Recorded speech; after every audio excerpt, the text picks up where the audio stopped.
ఉపన్యాసాన్ని చేశారు. దానిలో అధిక భాగం వైఎస్ఆర్ కాంగ్రెస్ పార్టీని, జగన్మోహన్ రెడ్డి గారిని విమర్శించేటటువంటి కార్యక్రమం చేశారు.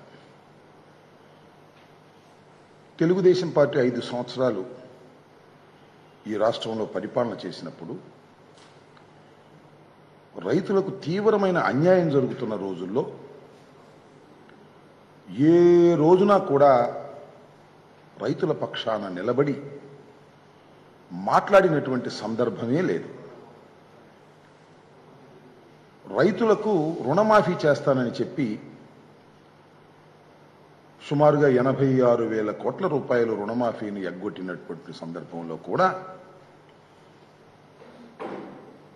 పవన్ కళ్యాణ్ గారు నోరెత్తి మాట్లాడలేదు. కారణం ఏంటంటే వాళ్ళిద్దరూ ఒకటే కాబట్టి ఆయన చేస్తే మాట్లాడాడు.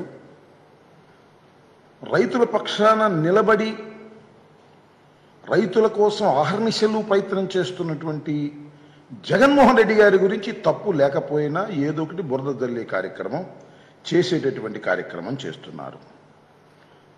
కౌలు రైతులకు ఈ ప్రభుత్వం చేసినటువంటి మేలు ఇంతకుముందు ఏ ప్రభుత్వము చేయలేదు.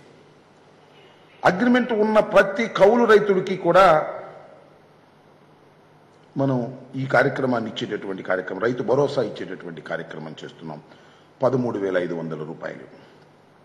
అలాగే ఆర్ఓఎఫ్ఆర్ అటవీ భూముల చట్టం కింద ఏర్పడినటువంటి గుర్తింపు పొందినటువంటి వాటికి కూడా ఇచ్చేటటువంటి ప్రయత్నం చేస్తున్నాం. క్రాప్ ఇన్సూరెన్స్ కానీ నష్టపరిహారం కానీ సమయానికి అందిస్తున్నటువంటి ప్రభుత్వం ఏకైక ప్రభుత్వం జగన్మోహన్ రెడ్డి గారి ప్రభుత్వం. ఇవన్నీ పవన్ కళ్యాణ్ గారికి కనిపించవు. ఎందుకంటే ఆయన చంద్రబాబు నాయుడు గారి చేతిలో పావు. ఆయన పవన్ కళ్యాణ్ కాదు, చంద్రబాబు చేతిలో పావు కళ్యాణ్. చంద్రబాబు నాయుడు గారి కోసమే ఉద్భవించినటువంటి రాజకీయ పక్షం. ఇక్కడ ముఖ్యంగా నేను ఒక విషయాన్ని చాలా స్పష్టంగా చెప్పదలుచుకున్నా. ఈ రాష్ట్రంలో కాపు, తెలగ, బలిజ, ఒంటరి, మున్నూరు కాపు, తూర్పు కాపు అనబడే సామాజిక వర్గం ఎప్పుడు కూడా తెలుగుదేశానికి వ్యతిరేకంగా నిలబడింది. మళ్ళా వంగవీటి మోహన్ రంగారావు గారు శాసనసభ్యుడిగా ఉన్నప్పుడు దారుణంగా హత్య జరిగినప్పటి నుంచి మొన్న ముద్రగడ పద్మనాభం గారిని అవమానపరిచి అరెస్ట్ చేసినప్పటి దాకా కూడా ప్రతిరోజు కాపులు, ఈ సామాజిక వర్గం తెలుగుదేశానికి వ్యతిరేకంగా ఉంది. వాళ్ళ చంద్రబాబు నాయుడు గారు వేసిన గ్యాలానికి ఈ కాపుల్ని పట్టుకోవాలని చంద్రబాబు నాయుడు గారు వేసిన గ్యాలానికి ఎర మాత్రమే పవన్ కళ్యాణ్, మరొకటి కాదని మనం వచ్చేస్తున్నాం. అందుకనే ఆయన చెప్తున్నాడు, నేనెప్పుడు ముఖ్యమంత్రి కావాలని అనుకోను. ఎందుకు అనుకుంటావు? ఎర అనుకోదు. అనుకునేది ఎవరు? చంద్రబాబు ముఖ్యమంత్రి కావాలని నీ రాజకీయ ప్రయాణం చేస్తున్నటువంటి వ్యక్తివి. కాబట్టి నేను ఇక్కడ సందర్భంగా నేను చెప్పదలుచుకున్నది ఏంటంటే, ఈ విషయాన్ని ఈ మొత్తం ప్రయత్నాన్ని మీరు చూసినట్లయితే పవన్ కళ్యాణ్ గారి పార్టీ ఏర్పడినప్పుడు కలిసి పోటీ చేశాడు.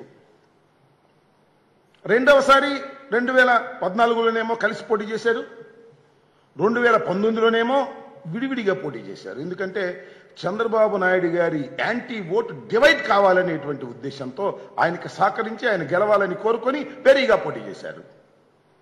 మళ్ళా ఇప్పుడు ఏం చేయబోతున్నాను అనేది మొన్నే చెప్పాడు. ఏం చేయబోతున్నాడు? జగన్మోహన్ రెడ్డి గారి వ్యతిరేక ఓటును చీలకోకుండా జాగ్రత్త చేసే కార్యక్రమంలోనే ఉన్నాను తప్ప ఈ రాష్ట్రానికి నేను ముఖ్యమంత్రిని కావాలనో, ఈ పార్టీ అధికారంలోకి రావాలనో, ప్రజలకు సేవ చేయాలనేటువంటి దృక్పథం తనకు లేదు అని చెప్పాడు. దీన్ని బట్టి అర్థమవుతుంది ఏంటి? ఎరగదా ఈయనకి సొంత ఆలోచన ఉందా? రాజకీయమైన పట్టుదల ఉందా? లేదు. చంద్రబాబును ముఖ్యమంత్రిని చేయాలి, జగన్మోహన్ రెడ్డి గారిని ఓడించాలి, గద్దె దించాలి, ఇదే జయంతో పనిచేస్తున్నటువంటి వ్యక్తి ఈ పవన్ కళ్యాణ్ గారు. ఇది తెలుగు ప్రజలు, తెలగ ప్రజలు లోతుగా ఆలోచిస్తే చాలా వివరంగా అర్థమవుతుందని కూడా ఈ సందర్భంగా నేను చెప్పదలుచుకున్నాను. కౌలవతుల గురించి మాట్లాడుతూ అనేకమైనటువంటి విషయాలు చెప్పేటటువంటి ప్రయత్నం ఈ పవన్ కళ్యాణ్ గారు చేసి చెప్పేటటువంటి ప్రయత్నం చేశారు. ఇక్కడ ఇంకొక విషయాన్ని గమనించవలసింది ఏమిటంటే, నేను వ్యక్తిగతంగా ఎప్పుడూ దూషించను, కానీ మీరు నన్ను చాలాసార్లు దూషించారు మమ్మల్ని అంటాడు. ఏమండి, వ్యక్తిగతంగా మీరు ఎప్పుడు దూషించలేదో ఒకసారి గుర్తు తెచ్చుకోండి. అంతేకాదు, సెటైర్లు వేయమాకండి, నేను సెటైర్లు వేయగలను ఏమన్నారండి మొన్న? వెల్లంపల్లి శ్రీనివాస్ గారిని ఏమన్నారు? విన్నారుగా, వెల్లంపల్లె వెల్లుల్లే అన్నారా? దాన్ని ఏమంటారండి? విమర్శ అంటారా, లేకపోతే సెటైర్ అంటారా? అంతేకాదు, అవంతి, బంతి, పూబంతి, గోడ కొడితే తిరిగి రాని బంతి అన్నారా? దాన్ని ఏమంటారు? సెటైర్ అనరా? వ్యంగ్యం అనరా? దాన్ని విమర్శనం అనరా? రాంబో రాంబాబు అన్నారు, దీన్ని ఏమంటారు? మీరైతే సెటైర్లు వేయవచ్చు, మేము మాత్రం మిమ్మల్ని అనకూడదు, మీకు హక్కు, సెటైర్లు వేసే హక్కు దత్తపుత్రుడైనటువంటి పవన్ కళ్యాణ్ గారికి ఉంటుంది. మేము ఇండివిజువల్ గా ఉన్నటువంటి మా పార్టీకి మాత్రం మిమ్మల్ని సెటైర్లు వేసే హక్కు మాకు లేదు. మీ నోరు మంచిదైతే అందరి నోరు మంచిదవుతుందనే విషయాన్ని మీరు గమనించాలని కూడా ఈ సందర్భంగా నేను చెప్పదలుచుకున్నా. కాబట్టి మీరు సెటైర్లు వేస్తారు. మళ్ళీ ఇంకో మాట మాట్లాడారు, నేను స్క్రీన్ పే కూడా రాస్తాను, కాబట్టి నేను సెటైర్లు కూడా రాయగలను. రాయండి, సెటైర్లు ఎవరొద్దన్నారు? రాయండి, ఇంతకు ముందు వెయ్యండి. మీకు స్క్రీన్ పేనే వచ్చు, మాకు సినిమాలు తీయటం కూడా వచ్చు. దత్తపుత్రుడు సినిమా తీద్దాం అనుకుంటున్నాం, నిర్మాత దొరకడం కోసం ఎదురు చూస్తున్నాం. నారావారి దత్తపుత్రుడు బాగుందా? ఏమండి, బాగోపోతే బాబు గారి దత్తపుత్రుడు, ఈ రెండు టైటిల్స్ ని పెట్టుకుని సినిమా తీద్దాం అనుకుంటున్నాం. కాకపోతే ఒక హీరోయిన్ చాలదు, 5-6 హీరోయిన్లు కావాలి.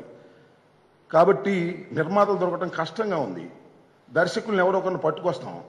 కాబట్టి దాన్ని ఆలోచన కూడా చేస్తాం. దత్తపుత్రుడు అంటే సహించడట, దత్తపుత్రుడు అంటే మాత్రం ఆయన ఒప్పుకోడట. నేను అడుగుతాను, దత్తపుత్రుడు కాకపోతే ఎందుకయ్యా చాకరీ చేస్తున్నావు? కాపులందరినీ కట్టగట్టి చంద్రబాబు నాయుడు గారి కాళ్ళ దగ్గర పెట్టేటటువంటి ప్రయత్నం తప్ప మళ్ళా నువ్వు అధికారంలోకి రావాలని, పోటీ చెయ్యాలని ఆలోచన నీకు ఎక్కడ ఉందా? అప్పుడే మరి పొత్తుల కోసం ఎందుకు ఆలోచిస్తున్నావు? ఒక మాట చెప్పండి పవన్ కళ్యాణ్ గారు, మీకు ఆవగించంత ధైర్యం ఉన్నా, ఈ రాష్ట్రంలో పోటీ చేసి గెలవగలనే ధైర్యం ఉన్నా, నేను ఎవరితో పొత్తు పెట్టుకోను, సింగిల్ గానే వెళ్తాను, ప్రజలు నన్ను ఆశీర్వదించండి అనే దమ్ముందని దగ్గర? ఆ దమ్ము లేదు. మళ్ళీ అదేమంటే ఇంకో పెద్ద చాలా కామెడీగా మాట్లాడాడు, అది కూడా చదువుతాను. ఏమంటాడు? నేను జగన్మోహన్ రెడ్డి గారి లాగా నా దగ్గర లక్షల కోట్లు లేవు, నాకు జగన్ గారి లాగా సిమెంట్ ఫ్యాక్టరీ లేదు, వండర్ఫుల్. నాకైతే 7 లక్షలు ఇచ్చేటటువంటి స్తోమత లేదు, వెరీ గుడ్. జగన్ గారు లాగా లక్షల కోట్లు నాకు లేవు, మరి ఏముంది, ఏదో సినిమాలు చేసుకుంటూ బతుకుతున్నాను. ఎట్ట చెప్పాడండి డైలాగ్, భలే లేదు. ఏదో చెట్టు కింద బజ్జీలు అమ్ముకొని బతుకుతున్నాను అన్నట్టుగా సినిమాలు చేసుకు బతుకుతున్నా అంట. ఎంతండి మీ రెమ్యూనరేషను? ఎన్ని కోట్లండి మీ రెమ్యూనరేషను? ఎంత తీసుకుంటున్నారండి మీ రెమ్యూనరేషను? ఇవన్నీ ఎందుకు? ఈ రెమ్యూనరేషన్ కాకుండా మీకు ఒక మిషన్ ఉందిగా. ఏ మిషను? చంద్రబాబు నాయుడు గారి మిషను, డబ్బులు గుద్దే మిషను. ఆయన అక్కడ ఇక్కడ సంపాదించేంత కోటాను కోట్ల రూపాయలు మీకు సరఫరా చేస్తుంటే ప్యాకేజీ తీసుకొని మమ్మల్ని తిట్టేటటువంటి కార్యక్రమం చేస్తున్నారు. మీకేంటండి? నాకు అర్థం కాలేదు. ఏమిటో అర్థం కానటువంటి మాటలు మాట్లాడేటటువంటి కార్యక్రమం చేస్తున్నారు. అది కాకుండా ఇంకో గొప్ప మాట మాట్లాడారు. ఏమనేది? ఈ మధ్యన ఆయన ఎవరండి ఎంపీ గారు, మా పార్టీ ఎంపీ గారే, రాజుగారు డైరెక్షన్లో వెళ్తున్నా అంట, రాజుగారు సలహాలు ఇస్తున్నా అంట.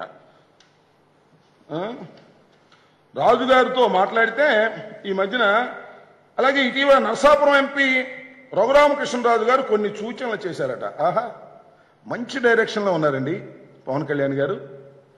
రఘురామకృష్ణరాజు గారు దర్శకత్వంలో చంద్రబాబు నాయుడు గారి ధన సహాయంతో మీరు ఇవాళ యాత్రలు చేస్తూ మా మీద విమర్శలు చేసేటటువంటి కార్యక్రమం చేస్తూ మమ్మల్ని గద్దె దించాలని మీరు అనుకుంటున్నారా? మీ వల్ల కాదు, మీ వల్లే కాదు.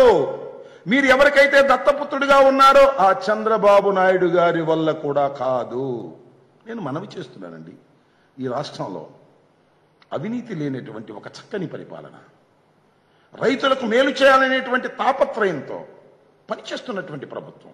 ఏదో కొన్ని చోట్ల చిన్న చిన్న ఇబ్బందులు జరిగితే వాటిని సరిచేసుకుంటూ ముందుకు వెళ్లాలనేటువంటి తాపత్రయంతో పనిచేస్తున్నటువంటి ప్రభుత్వం తప్ప ప్యాకేజీల కోసమో అన్యాయంగానో అక్రమంగానో డబ్బులు సంపాదించాలనో ఆ ఉద్దేశంతో వెళుతున్నటువంటి ప్రభుత్వం కాదిది అని ఈ సందర్భంగా గుర్తుపెట్టుకోమని మనం చేస్తున్నాం. అంతేకాదు, దత్తపుత్రుడు అంటేనంట ఏదో అంటే ఏమంటాడు, చెంచెలు కూడా ఆడుకునే మీరు మమ్మల్ని అంటారా చెంచెలు కూడా పుత్రుడు అంట సిబిఐ పుత్రుడు అంట. శభాష్. నేను చెప్తున్నా, ధైర్యం దమ్ము ఉన్న నాయకుడు జగన్మోహన్ రెడ్డి గారు. సోనియా గాంధీని వ్యతిరేకించి సోనియా గాంధీతో పోరాటం చేసి రాజశేఖర రెడ్డి గారు మరణించిన తరువాత రాజశేఖర రెడ్డి గారి కోసం జీవితాలు కోల్పోయి మరణించిన వారిని పరామర్శించాలనేటువంటి ఉద్దేశంతో ముందుకు వెళితే కాంగ్రెస్ పార్టీ తెలుగుదేశం కక్షగట్టి పిటిషన్లు వేసి జగన్మోహన్ రెడ్డి గారిని జైల్లో పెడితే మొక్కవోని ధైర్యంతో ఉన్నాడయ్యా, పారిపోలేదయ్యా, పార్టీని వదిలి పారిపోలేదు. మొక్కవోని ధైర్యంతో ఉన్న మా నాయకుడిని చూసి గర్వపడుతున్నాము తప్ప చెంచెలు కూడా జైలేనో లేకపోతే ఇంకోటైనా నువ్వు చెప్తే అది మాకు ఆశీర్వచనాలే తప్ప మరొకటి కాదని కూడా మనం చేస్తున్నా. గుండె ధైర్యం కలిగినటువంటి వ్యక్తి జగన్మోహన్ రెడ్డి గారు, చిత్తశుద్ధి కలిగినటువంటి జగన్మోహన్ రెడ్డి గారు. జగన్మోహన్ రెడ్డి గారి కాలి గోటికతో కూడా సమానం కాలేనటువంటి నాయకులు మీరందరూ కూడా గుర్తుపెట్టుకోమని మనం చేస్తున్నా. ఒక పద్ధతి ప్రకారం వెళ్తుంటే మమ్మల్ని చెంచెలు కూడా ఆడుకునేవాళ్ళు సిబిఐ దత్తపుత్రులు.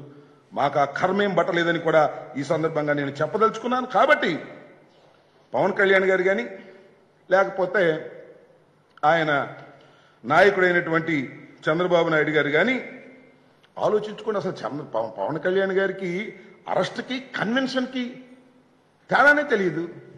కన్వెక్ట్కి అరెస్ట్ అంటే ఎవరైనా అరెస్ట్ చేస్తారు, కన్వెక్షన్ ఈజ్ డిఫరెంట్. అప్పుడు విచారణ జరిగిన తర్వాత కన్వెక్ట్ చేస్తారు. దానికి కూడా తేడా తెలియనటువంటి వ్యక్తి మీరు మాట్లాడుతూ ఉన్నారు. మీరే కాదు, మీతో పాటు ప్రతి విషయంలోనూ చంద్రబాబు, రామోజీరావు, ఏబిఎన్ వీళ్ళంతా కుట్రపూరితంగా ఆలోచన చేసి వార్తలు రాస్తూ ఉంటారు, వండి వారుస్తుంటారు. నేను ఒకటి మనవి చేస్తున్నా, 480 మంది రైతులు తెలుగుదేశం పార్టీ అధికారంలో ఉన్నప్పుడు ఆత్మహత్యలు చేసుకుంటే వారికి కూడా కాంపెన్సేషన్ ఇచ్చినటువంటి ప్రభుత్వం జగన్మోహన్ రెడ్డి గారి ప్రభుత్వం, గుర్తుపెట్టుకోమని మనవి చేస్తున్నా. ఇంతేకాదు, మరొకటి ఇవాళ రాశారు ఈనాడు పత్రికలో, సిపిఎస్. ఏమండి, చంద్రబాబు నాయుడు గారు అధికారంలో ఉన్నప్పుడు సిపిఎస్ గురించి ఎప్పుడన్నా వార్తలు రాశారా? ఆయన అడిగారా? అప్పుడేం మాట్లాడరు. ఇవాళ దీని మీద చిత్తశుద్ధిగా ప్రయత్నం జరుగుతూ ఉంది. సిఎస్ మీటింగ్ జరుగుతూ ఉంది. సిఎస్కి ప్రజెంటేషన్ స్టార్ట్ చేయబోతా ఉన్నారు. దీని మీద కమిటీ వేశారు. దీన్ని ఏ విధంగా చేయాలనేటువంటి పద్ధతుల్లో ఆలోచన జరుగుతున్నటువంటి సమయంలో ఏదో ప్రజల్ని రెచ్చగొట్టాలి, ఉద్యోగుల్ని రెచ్చగొట్టాలి అనేటువంటి ఉద్దేశంతో ఈ కార్యక్రమాలన్నీ చేస్తున్నారు. కాబట్టి ఇలాంటి తప్పుడు ప్రచారాలకి, ఇలాంటి దత్తపుత్రుల యొక్క వేషాలకి ప్రజలు వ్యతిరేకిస్తారు తప్ప అనుకూలించరనేటువంటి వాస్తవాన్ని దయచేసి వారి గురువు గారు చంద్రబాబు నాయుడు గారు, అదేవిధంగా పవన్ కళ్యాణ్ గారు తెలుసుకుంటే మంచిదని ఈ సందర్భంగా నేను చెప్పదలుచుకున్నాను.